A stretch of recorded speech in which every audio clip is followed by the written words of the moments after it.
Oh, hi there. I didn't notice you. I'm just sweeping up a little bit. There's a little something I'll probably regret in a couple weeks, but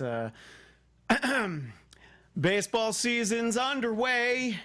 Try to get ready for a brand new day. Hey, Chicago, what do you say? The Cubs are going to win someday, but not today or this weekend. You're tuning into the destination for TV superfan discussion, AFTERBUZZ TV. And now, let the buzz begin. Oh, that's right. We're doing all we can. We're boning in the boneyard because the Mets are befell by bone spurs, but they won't let that stop the party, much like our friends Fishbone that we hear musically. Hello, I'm Christian Bladt on Twitter at ChristianDMZ. Our friend Andrea Fasano on assignment, and we'll check in with Matt Ritter a little bit later. He's got a gig tonight, so he'll tell us about that and also give us his thoughts on a great Mets week, which didn't start out like a great Mets week, but that's besides the point. In any case, I have a very special guest who I want to introduce via Skype right away on Twitter at John Pette, P-E-T-T-E. That's my friend John Pette. John, welcome to Mets Wrap 360. Thank you. You know, the worst part is because this is via Skype, and I told you this before we started, you didn't get to see my great prop work I had for our video viewers. Obviously, if you're listening on iTunes, you'll have to check out the video on the AfterBuzz YouTube channel. I had a dustpan and a broom, and I did a little sweep because the Mets just swept the Cubs. And I'm packing it up in my ridiculous bag of Mets trinkets. And my wife had a great point. She's like, why don't you bring the big broom? But it was so awkward to use the little broom just now. I'm really glad that I stuck with it, because if I stood up to do like Sandman on Showtime at the Apollo, it just would have looked really weird. In any case, John, thank you so much for taking time. There's a lot of Mets stuff to talk about, but whenever we have anybody on the show, we always start off with, where are you from and how did you end up a Mets fan? Because it is sort of like, oh no, which kind of disease did you choose to get? It's not something that most people are you don't choose to be a Mets fan. Usually you're born into it. So tell our listeners a little bit about how you became a Mets fan before we get started. Well, in my case, it was by choice. Very, very poor choice generally, but it was by choice. When I was very little, I was a White Sox fan, just mainly because I liked their colors. Was this when they wore the shorts? No, this was okay. It's a little bit after that. Oh, okay, slightly after that. Yeah, sure.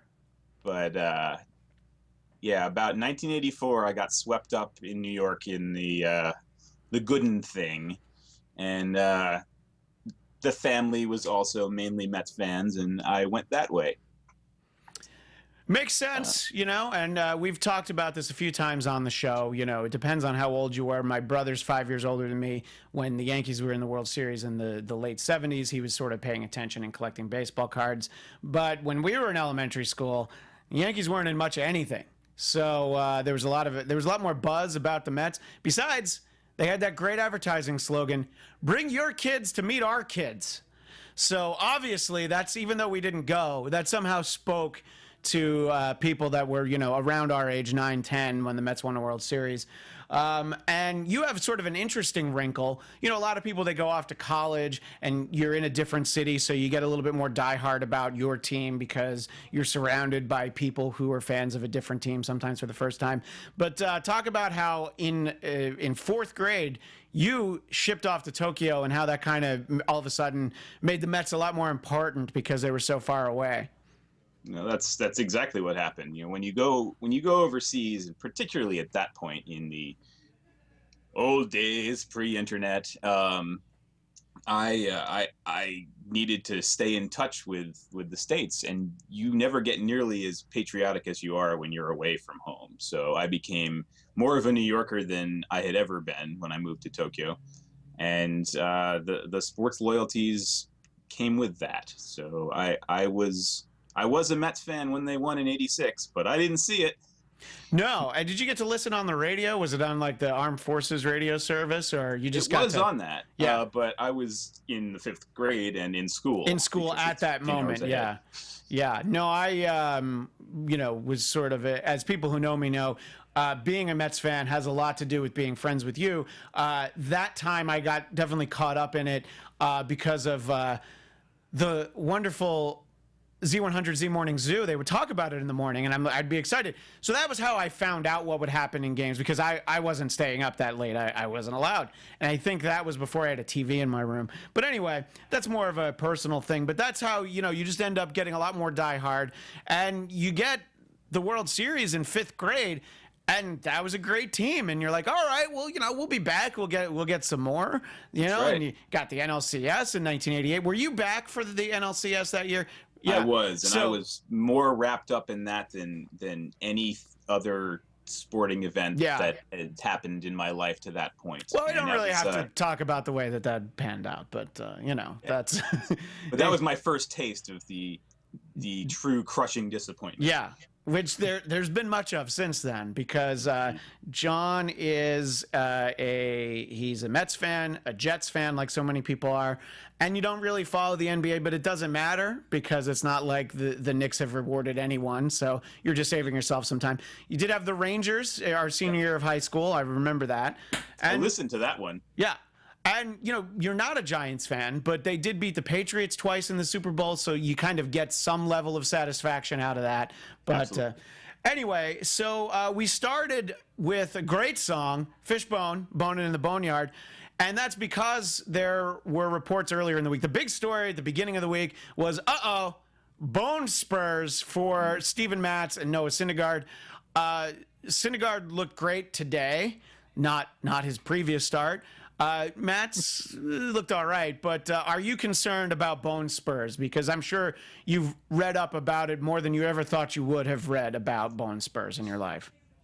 I'm a little concerned. I'm less concerned about Syndergaard, interestingly, because he seems to it doesn't seem to be affecting his accuracy much. Matz has been a little up and down. He looked good last time, and he looked angry last time out, so that was encouraging. But I guess I'm a little I don't quite understand how pitching through these wouldn't be damaging. Yeah. So that's what my biggest concern is. But apparently that's not true. So yeah. Well, they couldn't possibly be wrong. So there's what's the worst that could happen? So medical assessments in the Mets, that never goes poorly. That's fine, maybe Rick Peterson just needs 10 minutes with him to, fix his bone spur. What? And so, also midweek there were concerns about Granderson's injury, but, he missed 4 days, but looked pretty good today. Looked all right. Not something we have to, hopefully don't have to worry about for too long.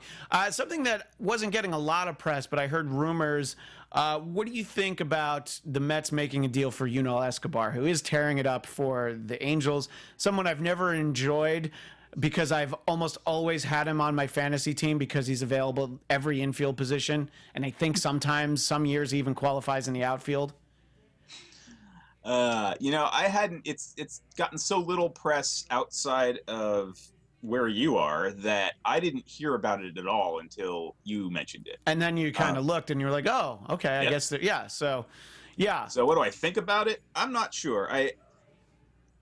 On the one hand, I don't think he's nearly as good as he's been showing. We know that, sure. History. But on the other, I think this team could really use somebody who can scrape out runs. Yeah. Which is something that this team doesn't do well.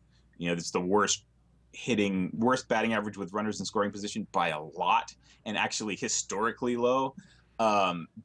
So they could probably use somebody who can get a base hit and drive in a run. That said, I don't know where I would put him, because you got Jose Reyes coming up. Yeah, which we'll talk about in a second. If there were anything that would actually bring this guy back to a level of production that he was capable of a couple of years ago, it would probably be coming back to the Mets. I've never seen somebody as heartbroken to leave a team as I saw with him. Yeah, I think, he was heartbroken, but also, the big bad Miami Marlins offered him so much money for what was guaranteed to be their championship team. And was he on the team for 5 months before he got dealt away to the Blue Jays? Yeah. So, yeah, but I think that obviously we talked a lot about it when it was first announced here at the show. And I feel like if he's going to succeed ever again in his career, this is it. And again, you can't see, but I have a lovely bottle of Cabernet. It is a Cabernet wine that I bought in New York, I believe in 2008 or so. So it's probably really good. It remains unopened because he's still not with the team, but when he's up with the team and he has a big night or even a great week, then we're going to enjoy it here at the show. But this is the bottle of Cabernet that I showed last week. So make sure everybody can see that if you watch the video at YouTube. He's doing well in Binghamton for the B Mets. And, you know, he had a couple games in Coney Island for the Cyclones. You know, if I still lived on the East Coast, I feel like we would be in Binghamton maybe right this very minute to see Jose lead off for the B Mets. Very possible. But no, we're not. You know, we did go to a lot of games together over the years. In fact, the first baseball game I ever attended in person is photo 1 that we have Jonathan, our engineer, which is not confusing at all. Our guest name is John, and our engineer's name is Jonathan. But and it's one of my favorite pictures because I post it on Facebook periodically because it's just Shea Stadium looks very underwhelming with the big sign that says home of the New York Mets. You know, it's the 1995 picture that we have. And so our viewers are able to see that relic to a bygone era. But I look at it and it's such a wide picture that I want to also show a more embarrassing photo of us from a year earlier. That would be picture number 2. And that's from taping of Late Night with Conan O'Brien. And I don't know what's going on with my hair, but I wanted to share it. I felt like that worked for me. I don't know that it did. But again, this is just sort of a personal thing that I wanted people to see. We'll talk more about some of the more successful games we went to. But let's start off. That shouldn't take long. It won't, actually. But let's start off by talking about the week as a whole, which unfortunately for you involves a very unsuccessful game you went to. You were at Monday night's Nats Mets game. You live in Washington, D.C., I should probably mention. Yeah. And we'll talk a little bit about that as a whole. But give us your thoughts of being at a game where the Mets come out to an early 4-0 lead. Oof. You got Syndergaard on the mound. This is before we were quite so worried about hashtag Bone Spurs. Paint a mental picture for our audience, John. I think I can sum it up by saying that the guy next to me told his dad, who was sitting next to him, wondered if they should leave when it was 4-0. Wow. Yeah. So that, 4 runs. It's important. But so yeah, those were Nats fans that thought they should leave when it's 4-0. That's right. Yeah. Well, that's a great. But 4 runs great follow-up question on that. Yeah. That was that's great. You know, you're good. If you can get more than 1, you're good. But I thought we were in pretty good shape there as Met fans, and it all came apart very quickly in agonizing fashion. It was a really miserable game to be at. It was a very painful game to just watch on the internet. So being there, I knew you were there, and I was like, oof, that's a rough one. Probably not the worst game you were at, but that has to be a bad feeling all across the board, right?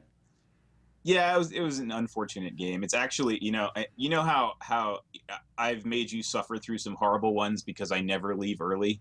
Yeah, I almost never leave early. I've left early a couple times with very extenuating circumstances. I actually left early from this game because I just couldn't put my fiance through that any longer. Yeah, that's fair. Oh, so Kat went with you. That makes sense. She did. Yeah, I understand that. Yeah, I know there was a time you were on crutches and it went into like the 11th inning, and they ultimately lost, and we stayed. We stayed till the very bitter end, and you know it's sort Bryce Harper walk-off homer. Yeah, of course, because how else was that game going to end? And it's kind of in, before we talk more about the rest of the series against the Nats, which will be brief because what a great series against the Cubs, so don't worry, we will get to that. But talk a little bit about something that I deal with. When you live in another city, and fortunately you live in a city where it's a National League East team, you know, in my case, it's at least a National League city, and you regularly want to see your team. They only come so often. At least you're in the same division, so I think you get 9 chances instead of the 3 or 4 I get. And so you want to go, but you always see them away. And previously, before you lived in Washington, you lived in Atlanta. So talk a little bit about those great experiences you have of going to see the Mets play the Braves in, you know, those sort of early 2000 teams, and then the Nationals from kind of the mid 2000s onward. Do I have to? Yes, you do. All right. So Atlanta was just torture because the Braves just destroyed the Mets for a decade And plus. it was mostly Chipper. You know, I mean, the pitching was unhittable, but Chipper just, you know, he named his kid Shea after Shea Stadium because he hits so well there, Dick. But you know, so anyway, yeah. So they was just such a miserable experience. It was torture, and I had to go. And of course, you know, I think I might have seen 2 victories in the 3 years that I lived there. Well, let's talk about one for our video viewers. I'm wearing this orange Pedro Martinez batting practice shirt, and you and I went to a great game in 2005. Pedro matched up with John Smoltz. We had matching obnoxious orange Pedro Martinez batting practice T-shirts. We sat in the. You're very welcome. We sat in the outfield. So go figure. We got shown up on the big board a couple times. Yep. One of them was a license plate game where I think the license plate around us spelled something about wannabe Yankee fan. Yeah, something stupid. Talk about the second time we got shown up on the big board in our matching orange Mets shirts. I just knew it was coming when the kiss cam thing started going. You know, our big mistake was we didn't really discuss it. Yeah. Which That's we true. We should have known that was going to happen. Yeah. We should have known. And it did, of course. We were put on the kiss cam. And I decided to mug the Cubs fan sitting in front of us. There was a Cubs fan right in front of us, so you leaned in and just laid it right on him. Yeah. And I really wish 2 things. I wish I had mentioned that to you so that we would have coordinated that. And I on also either side of the Cubs fan would have been amazing. I had a recording of that game. But you know, so that game was amazing, though. It was one of the greatest games I've ever been to, actually. And I agree. Smoltz, I think Smoltz struck out 19 in that game. And Pedro won. Yeah. Incredible. And what was it? It was a Beltran home run in the 8th. I don't think it was the 9th. It was really late in the game. I know. I thought about looking it up, but then it's like it's less, you know, natural storytelling than if I looked up all the stats and everything. But yeah, Pedro pitched great, but I think he'd given up a run or maybe I think just one. And then there was like somebody on, and Beltran hits a home run like in the 8th inning. So the fact that Smoltz struck out 19, it didn't matter. I think they had Billy Wagner at that point. No. It was Looper. Oh, Looper's rough. Looper's rough. It's a great Mike Francesa moment, Mets fans. It said it all. Looper's rough because he's right. You know, Mike Francesa doesn't know a lot of things, but sometimes he's able to sense that. Which I was thinking of a feature for a future episode of things I'm glad I'm never going to hear anymore. And one of those, not at the top of the list, but pretty close, is warming up in the bullpen, Braden Looper. The other is, hi, I'm Joe Buck. Tim McCarver's coming right up. But anyway, we'll talk about that in a future episode. So we were at a great game there. And then, but that's the one. That's the one. But then in D.C., we actually did really well last year. Jonathan, if you could go to our picture number 3, we went to the opening series in D.C. The Mets played the Nats on opening day. And I wanted to show the picture with Vinny, a random fan, but then I realized when you post stuff like that on the internet, you kind of have to, you know, get permission, or I didn't want to pixelate his beautiful face out. So maybe I'll tweet it out, but I didn't want to put it in the show. So there's a picture of us from the third game of 2015. The Mets won 2 out of 3 in that series. Mm-hmm. That was a Harvey day, back when happy Harvey days were common. And he pitched against Strasburg. That was a great game. So we went to a couple of great games. And, you know, the Mets went so far in 2015, probably because we were there for the opening series. Would you agree? Sure. Thank you. I appreciate that. Yeah, but anyway, so it's frustrating when you live in a city and your team doesn't play that well against the home team. I've seen so many miserable games against the Dodgers. There was a 4-game series a few years ago. They won the first 3 of 4, and I was just like, I don't know how this happened. Then I was at a pretty great NLDS Game 5 last October. I would say that made up for a lot. That makes up for a little bit. But I very quietly left the stadium and didn't celebrate till I got in the car with my friend. But that's just being smart. Anyway, so look. Why? Nothing ever happens to fans outside of Dodger Stadium. Well, here's the thing. Nothing happens if you're smart about it. Not that that the famous story of the guy who got hurt in the parking lot. Not to diminish what happened to him. For your more casual incidents that happen, like those guys were just looking for somebody. They wanted to really mess somebody up. In general, you just don't talk back, and it's a lot easier. Or if somebody says the Mets suck, I usually laugh and go, they sure do. Or, you're telling me. Like, I know, all right? Yeah. You don't have to remind me. But, it was, I don't know. They were all right, but I was just playing it all pretty close to the vest. Because, they knew they were going to be back in the playoffs in 2016 with the 1-2 punch of Kershaw and Greinke that they were all sure they would have forever. So, that's fine. As we focus, sorry, we went down a little rabbit hole there, but as we look back at the series at the beginning of the week, we're not going to spend too much time on it, but there's a lot of bad things about Matt Harvey's loss on Tuesday because of the rain delay, stupid weather. That's one thing we don't usually have to worry about out here is weather ruining our baseball. So that was unfortunate. But when I saw that Oliver Perez got the win, I was like, oh, come on. Like, why do you got to make it that much worse for Mets fans? It's bad enough, okay? That was brutal. That was definitely brutal. Or as Chris Mad Dog Russo would say, brutal. That was a brutal one. But, and then, Scherzer beat Verrett on Wednesday. That was the one where you kind of looked at that matchup and you're like, Scherzer against Verrett. Yeah, that's going to go well. Yeah. But those are the weird ones that so frequently go the other way, though. That's the ones true. that you can't see a possible way of coming out in the way that you would want. Right. Oh. And that's probably the one they got closest to winning. Yeah, I know, because they got a couple runs late in the game after, what was it, like 25 innings of not scoring. They love giving those stats. And and these are the Mets broadcasters you see give those stats. I can't even imagine watching a game on ESPN or MLB Network, where or worse, Masson. Oh yeah, you have to watch the Masson broadcasts. That friends of Mets Wrap 360. I think there's nothing worse than having to watch your home team on a the opposing team's broadcast, which happens a lot if you have the MLB Extra Innings package. But if you live somewhere like Washington, D.C., the games you can't watch them on any of the digital packages. So you have to just put up with probably the worst broadcast team. And I don't even know the other guy's name, but FP Santangelo is so bad that guy could be Vin Scully and it wouldn't matter. By the way, he's not Vin Scully, because it's not that terrible when Vin Scully calls a Mets-Dodgers game, but the road crew that the Dodgers broadcast have is pretty rough.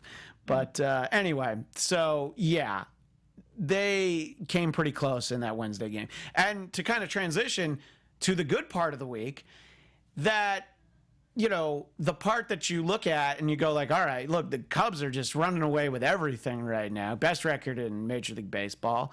And, sure, the Mets played them well in the playoffs, but that was the last year, They can't score right now. These Mets can't score. So, and really up until the 7th inning of the first game on Thursday, you're like, was John Lackey, is he found the fountain of youth or the fountain of Barry Bonds? I don't know what, allegedly.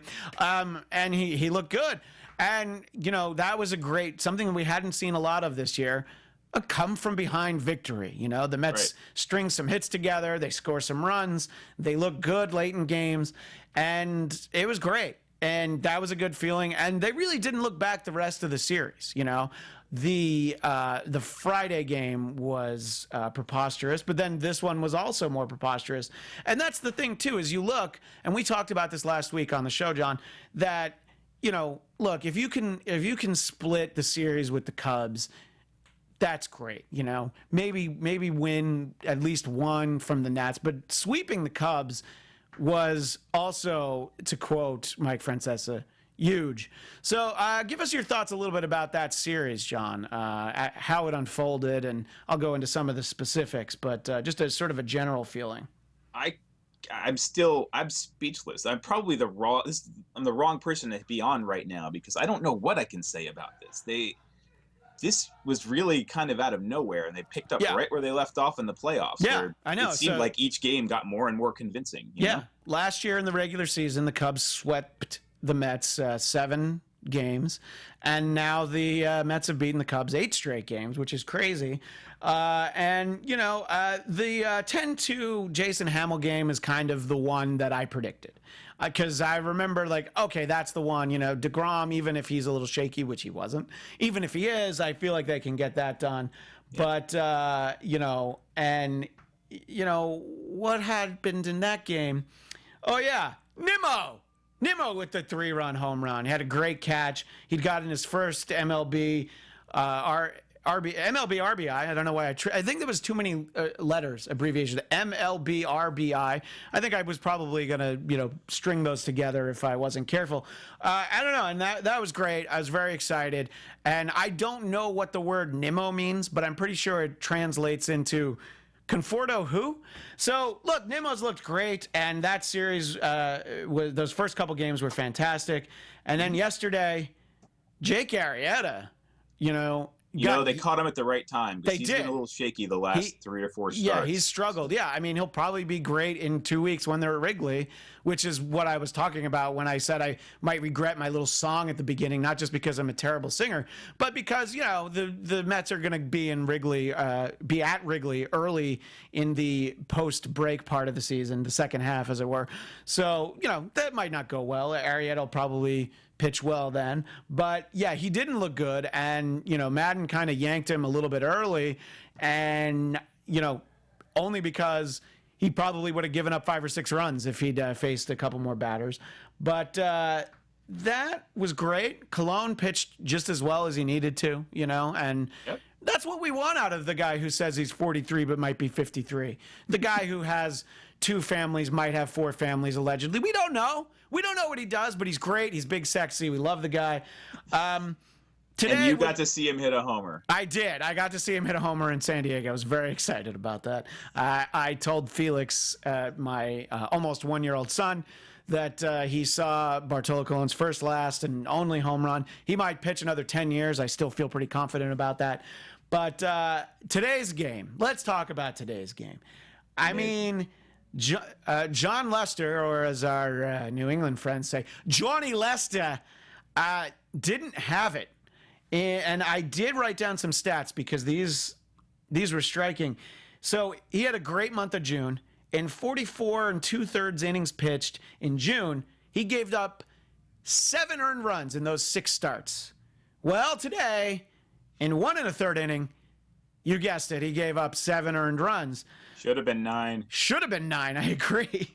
But that was just crazy. And it was, you know, when the Mets faced the Cubs in the NLCS last year, I was definitely worried about Lester. You just felt like, all right, that's I was much more worried about Arrieta than Lester. I felt like Lester was beatable, especially, and give me your thoughts on this. This is crazy. A major league pitcher who has been on the mound as many times as John Lester, he can't throw to first. He still can't. So, and it came up today, and I kind of forgot because it's so insane. It's so bizarre. Yeah. I mean, it's like Mackie Sasser, but, you know, he didn't have the success that Lester did. I don't know how you can possibly be a successful pitcher, which, by the way, is what really, really concerns me about Syndergaard, actually, because he was just exposed the other day, and any team that can run is going to do a number on him if they get on base. And we've seen that a lot this season. Now, he had a nice pickoff today, which, as Keith Hernandez pointed out, I think was the first of the season.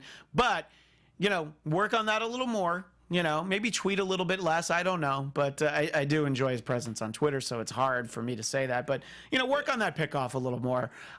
You know, check check the runners back, do some things. But yeah, it's a good insane point. that Lester can't throw. It's over crazy, I mean, how he can possibly be successful. Yeah. Well, how both of them can be successful is nobody runs anymore. Yeah. It's the stolen base is becoming a lost art form. So that's how they can actually get through it. Yeah, no, I definitely agree. It's not something you're seeing as much anymore, and it's funny because the Angels used to do that a lot. They used to play what they call National League ball, but as Mike Scioscia's gotten older, you just feel like he can't watch them run. So he's like, nah, that's all right, just try and get the 6-run home run or whatever. But one of the biggest knocks against the Mets for pretty much the whole season has been runners in scoring position. Mm-hmm. So in that second inning where they scored 7 runs, they were 5 for 7 with runners in scoring position. And this is kind of what we've seen a few times from the Mets. Like when they have those games, like they had that crazy game against the Giants where they scored 12 runs, and it's just like, man, they can really get it all firing. And it's like, what happens on the other days? Yeah. It's just not happening, Typically, they rely so much on the home run that, that's going to be really prone to outages over time, Yeah. You Which can't we've seen a lot of. Yeah. Yeah, absolutely. Although I feel a little bit better about that going into the hottest part of the summer because the ball carries better. It's actually there's a physicist from Yale who did a whole study on this, and the ball actually carries 4 feet farther for every 10-degree change in temperature. So wow. Yeah, there's actually they've done some physics on this. Leave it to the scientists to try and take the fun out of baseball, but it is interesting. I have to. I can't resist good numbers. No, I know. Okay. So yeah, but yeah, so that it should keep going. But really, what I think this team needs and needed, they need a personality who can really spark them, and I think that's what Nimmo did this week. Yeah, I saw a great quote on Twitter, or somebody likening him to Rube from Major League 2, nice. Which was perfect, I thought. Yeah. So, and this is my optimist side, but maybe, just maybe, Reyes will give them that too, because that's what he was always best at. Causing some havoc and having this exuberant personality. Granted, I'm still a little bit torn.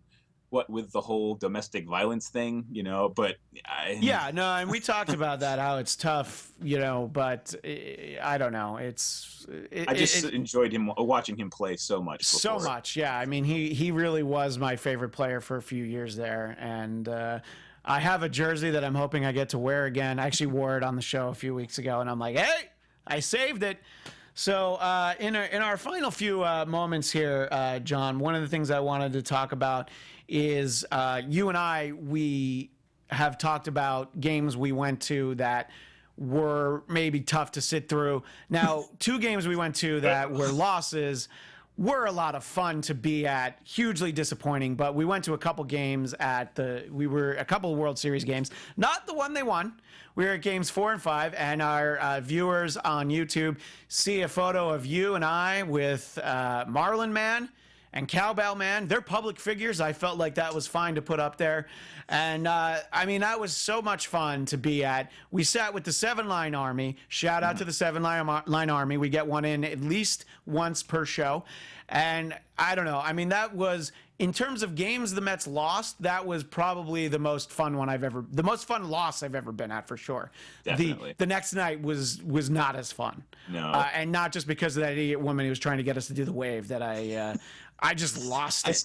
I forgot about that. I tried to block that out, but you really gotta just. No, but she was just like, "Hey, we're gonna start the wave." I'm like, "No, we're not. Sit down. This is an elimination game in the World Series, but we're here to have fun." It's like, "No, we're not. Sit down." Anyway, I still feel very strongly about that. Sure, although she was only the second biggest transgression at that game. Oh, yeah. After the guy sitting in front of us in the Alomar jersey. I thought it was a Mo Vaughn jersey, but yeah, you're right. You can't wear an Alomar jersey. Yeah. And then the final picture I want to show is of us also from that same game. It was Halloween. So I put on the Noah wig. You have on the Jacob wig. I think you still own those wigs, right? Yes. Probably somewhere. They might even be in the trunk of your car. Who knows? But no. no. But yeah, I don't know. I mean, look, that was so much fun to go to. And look, when you have some of the games that you've sat through, actually getting into the World Series, being lucky enough to go to it is great. Now, the next time I'd like to go to a World Series that they win, ideally the clincher, but you know, I'll just settle for whatever. But It's been a dream of mine my whole life. we do have one game in our immediate future, though. Take a quick moment to tell our listeners about what we have planned for the first game out of the All-Star break. Is it really? Yes, it is. I didn't even know that part. Yeah. So, Yeah, by well, the way, we're it going to should, which means, Philadelphia. it should be, if I had to guess, probably Syndergaard and Nola. You know, I don't know if he's still the best pitcher in the Phillies. idea. But anyway, yeah. So that's The night before I get married. yeah. That's your bachelor party. We're gonna go to a nice Italian restaurant, not too far from Citizens Bank Park. We're gonna go check out a Mets Phillies game. It should be fun. There's some surprises planned along the way.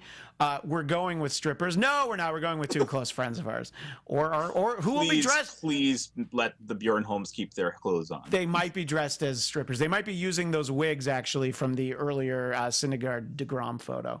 Oh. Oh, but yeah. So I don't know. Look, we still have another week before the break. We got 3 games against the Marlins. It's Harvey Kohler, Matt Chen, DeGrom, Nicolino.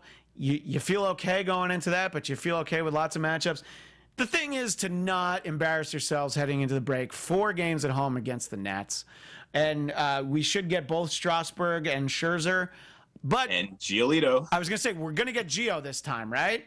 We're gonna get Gio Gonzalez this time, I think. I don't know. I don't know. It's Definitely getting Giolito again for his second start. I'm really bad at predicting. I'm really bad at predicting the pitching matchups, so I'm trying not to do it. But the ones for the Nats, for the Marlins was announced, so I felt like that was okay.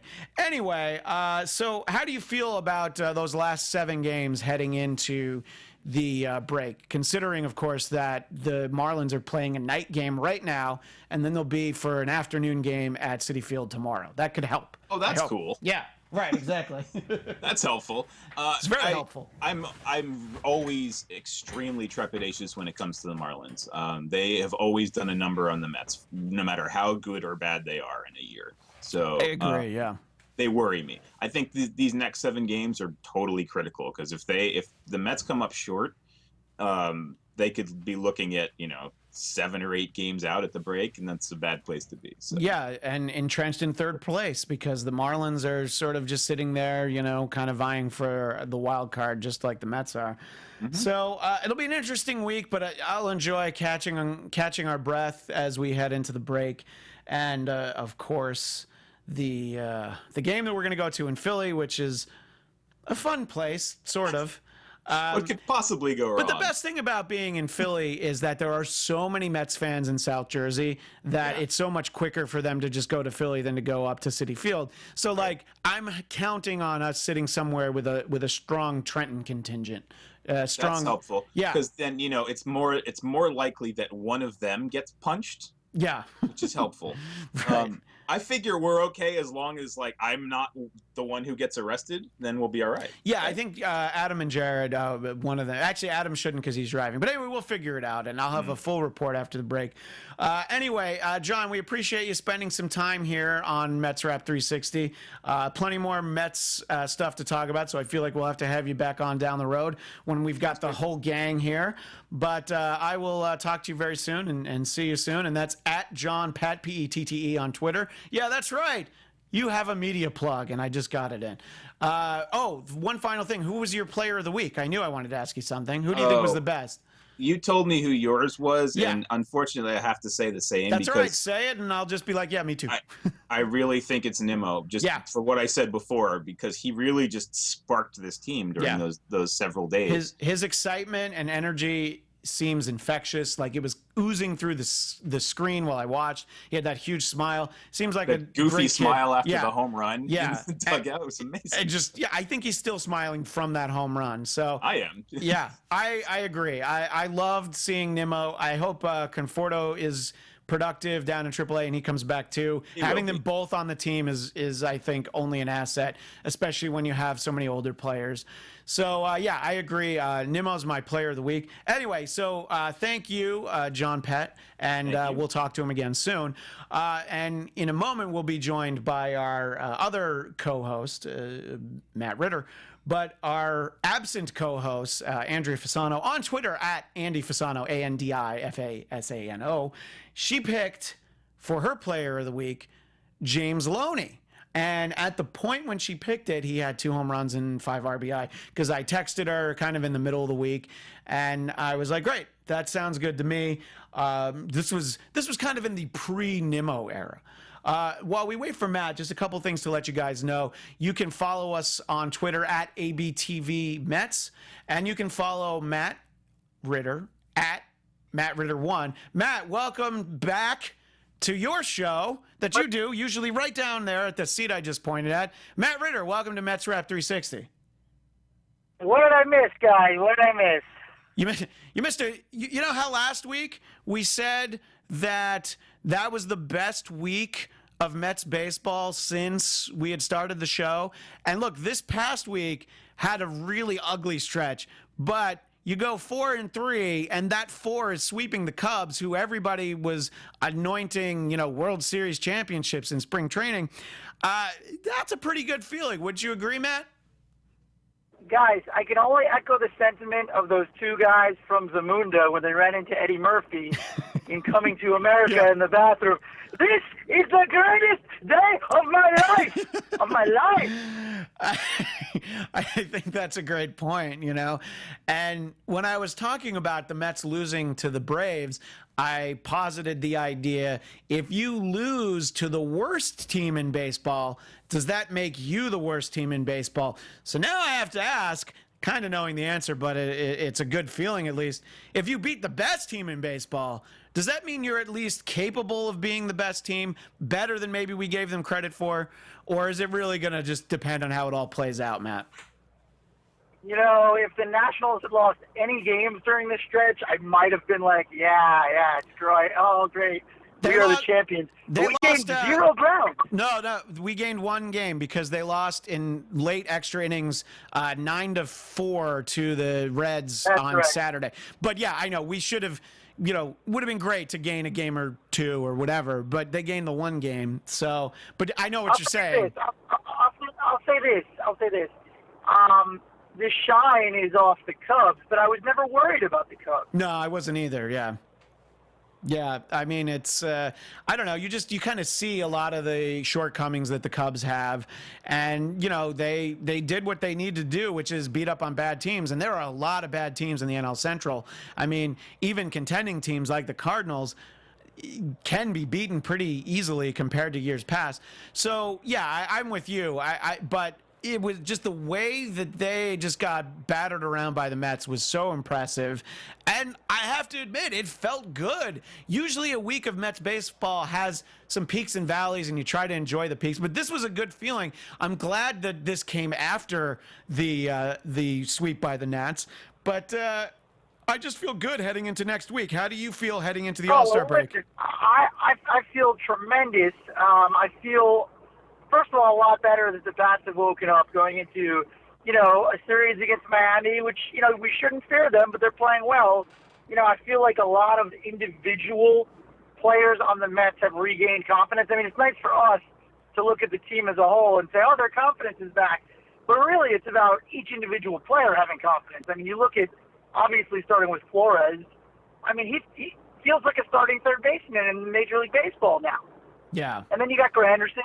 Granderson's really come around. You've got, d'Arnaud, and Rivera, the combo of d'Arnaud and Rivera, which I always liked, is looking like a really solid, catching combo. d'Arnaud's starting to hit. It looks now like a really solid lineup. I mean, look, I think Lagares too, even today, we don't have anybody else on our team that can hit a short pop-up and end up on second base. Yeah. That's true. Yeah, I mean, it's great. And a healthy Lagares is a huge asset. And you and I had talked, when he went on the DL, he had just begun hitting. It was great to see him. So hopefully he picks right back up. Having him in the mix, and I love Nimmo. I was just talking about Nimmo with my friend John, and Nimmo was my player of the week. It's just so exciting to see somebody that excited about playing baseball for the Mets. Usually you see people, they make their debut. They're that excited about playing baseball for a team that's beating the Mets. So it's a great feeling. Obviously, as with anything, the whole house of cards could get knocked down, but it's a good feeling right now. I think it'll be a tough series against the Marlins, but also, just something you can't embarrass yourself in these 4 games against the Nats headed into the break, right, Matt? No, look, I look at the schedule right now and I'm saying to myself, if we've really taken a step forward, we got to go 5-2 somehow in these last 7 games. Yeah. Anything short of that, it's like, all right, well, it's fine, but we still have a long, long way to go in standings. And, frankly, right now it seems like, Cologne's locked in, DeGrom is locked in, Syndergaard is locked in. I mean, those guys, to me, look like we have nothing to worry about with those 3. Harvey, again, Harvey seems to be coming around.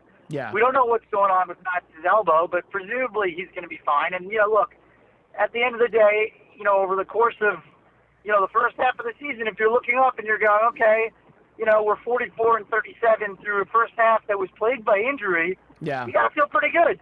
Yeah. No. Look, I feel a lot better than I did a week ago. And I felt pretty good a week ago, So there really was that midweek point, and we've talked about this. I'm so glad we don't do the show on Wednesday or Thursday because it's always such a brutal point in the week. And usually... Oh, my God. What is it? What is it about the midweek suicide watch? Yeah. Yeah, I know. You and I will interact on Twitter sometimes about those seem to be the worst games. And, the Thursday was not that. But, usually we get the Sunday game where that's the one that puts us over the hump of, like, was it a 500 week? Was it a below 500 week? But, heading into today, you were like, you really need to win this game against the Cubs to go for the 4-game sweep. But if they hadn't, they looked so good in those 3.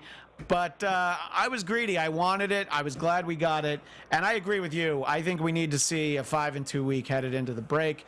I'm going to say And that, you know what else I was going to say? Sure. Look, the one thing, I think the best thing that came out of this series was battering a lot of top flight starters, especially Arrieta. But, starters that you're probably going to face in the playoffs. I think what needs to happen in the National Series more than anything is, whether it's Strasburg or whether it's Scherzer, we got to put up 3 or 4 runs on one of those guys. Yeah, I agree. Yeah. I think we have to put a little. I think we have to put a little chink in their armor. Those 2, because that's really at the end of the day what it comes down to is, you can't end up in a playoff series against 2 guys that have become unhittable to you. Yeah, no, it's true. I definitely agree with that. And it would be good that, if say they lose to those guys, if they at least have a good showing and actually put up a few runs, that's, getting a little bit closer. And yeah, I mean, we were talking earlier, my guest John and I, that we definitely got Arrieta at the right time, but it does show, that he is beatable. And he clearly showed it. We only have another couple minutes, Matt. So before I ask you who your player of the week was, tell our listeners where you are right now, why you're not here, and maybe if any of our listeners are in the area, they can come check out what's going on. I would love to believe that we have some San Diego Met fans listening to us right now. If we do, I'm on my way to Madhouse Comedy Club. It's a tremendous club in downtown San Diego. It's on Horton Street. And if you come down there and you say you heard about it from AfterBuzz, I'll make sure to get you free tickets at the door. Hey, look at that. I know for a fact we have a listener in Calabasas, except I think he's 15, so I don't think he can go. But if his dad wants to go, mention AfterBuzz. But that's great. And, yeah, on Twitter, it's @MadhouseComedy. And I'm going to go the old school step. The number is 619-702-6666, because I like that. In the old days, you always would give the comedy club phone number. But anybody interested, check out Matt, and we'll always try and do a good job of promoting any shows that Matt has around the country, because Mets fans, we are around the country. So in our final minute, Matt, who would you say was your player of the week this week? You know, it's so funny because obviously you know that I texted you earlier in the week. I said DeGrom because he demanded to come back out of the rain delay, which I really liked because of, you know, the taxing of our relievers, first of all. Yeah. But also because, you know, it goes against conventional wisdom that says, oh, you know, if it's been over an hour, you got to shut him down. And we probably would have lost that game, you know, and it could have changed the whole tone of the series. But I now have to give it to Flores because, you know, you see 6 for 6 once every 10 years. Yeah, I know, and I liked the move. I assume you heard that Edgardo Alfonso called Wilmer after the game and said, hey, welcome to the 6 for 6 club, because I believe they're the only Mets that went 6 for 6 in a game.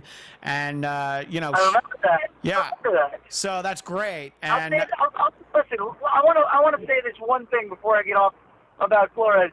I'm really tired of people jumping the gun on this whole theory that we need a quote-unquote, you know, real third baseman without having given this guy a chance to play one full year at third base for the Mets. No, I agree. I like Wilmer a lot. And, you know, from the moment where we saw him crying on the field onward, just he's become this sort of like folk hero legend for Mets fans. And I don't know. I have a very soft spot in my heart, and I'd hate to see him lose playing time, at least significant playing time. And, you know, I do think that adding Reyes into the mix only helps, but I do hope that we get to see Wilmer a lot more. But, you know, look, we'll figure it out. I think, well, you know, we'll figure out how to watch it. We won't figure it out because we don't have to put all these players anywhere. But I look forward to seeing it. And Matt, I believe you'll be back with us next week for our last show before the All-Star break, right? Yeah, that'll be after we've swept the Marlins, hopefully. And already up 2 games on the. Is that will we have finished that whole series by then? Yeah, the Sunday game is a 10 a.m. Pacific time start. So yeah, that game should be over by then. So we'll be done with the entire slate of first half games. Yeah, exactly. We'll know where we stand heading into the break. So that'll be great. All right, Matt. Well, we'll talk to you next week. Thanks so much for your time. And that's at MattRitter1 on Twitter. Make sure that you follow him. I'm at ChristianDMZ on Twitter. And the show is at ABTV Mets. And even though she's not here, I will once again promote Andrew Fasano at Andy Fasano. And we will see you next time for Mets Wrap 360. From executive producers Maria Menounos, Kevin Undergaro, Phil Svitek, and the entire AfterBuzz TV staff, we would like to thank you for listening to the AfterBuzz TV network. To watch or listen to other after shows and post comments or questions, be sure to visit AfterBuzzTV.com. I'm Sir Richard Wentworth, and this has been a presentation of AfterBuzz TV. Buzz you later. The views expressed herein are those of the hosts only and do not necessarily reflect the views of AfterBuzz TV or its owners or principals.